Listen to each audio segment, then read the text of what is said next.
Hey guys, here with the Munsters Premium, and I just did the update to 1.01. A couple interesting things that I noticed was that they changed the way that the topper switch works. Normally when you hit this button right here, the right upper flipper button, if you've got the dual play fields, hitting that button once would advance the clock 1 hour, just kind of incrementally. If you I did it all for you. Tap it now, it actually does a couple of revolutions, 2 to 3 revolutions, and then it will stop 1 hour ahead of where it was previously. So right now you can kind of see it there on the between 1 and 2. It'll do a couple of revolutions, and then it'll be between the 2 and the 3 that time. So kind of interesting, different, not broken, but different. Also, if you remember in one of my previous videos, I was having an issue where anytime I would open the coin door itself, this would start reporting instantly node board failures.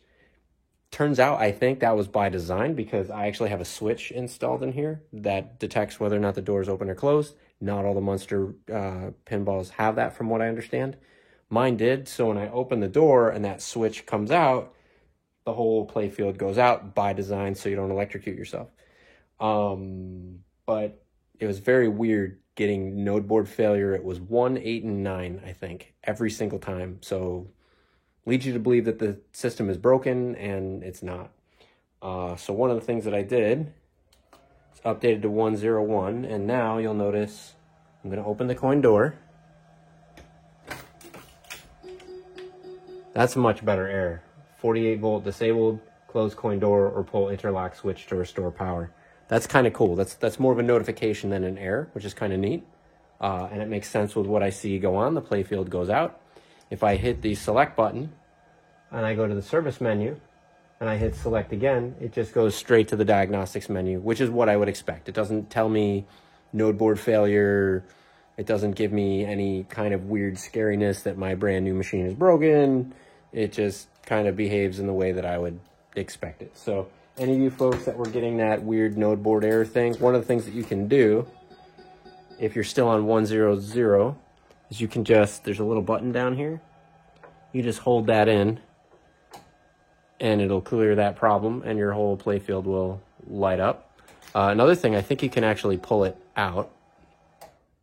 You can. It actually pulls out just a little bit, and that allows you to leave the door open, but not...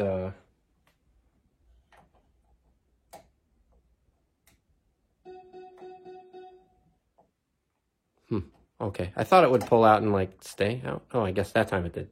So now you can pull it out, leave it out, everything's all lit up. You can do whatever you need to do with the coin door open and you're fine. So when you're done, you just push it back in and it behaves as normal.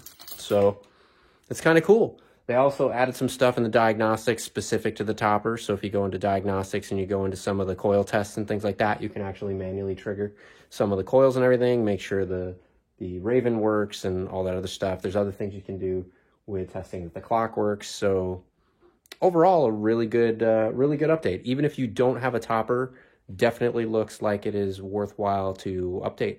So take it easy.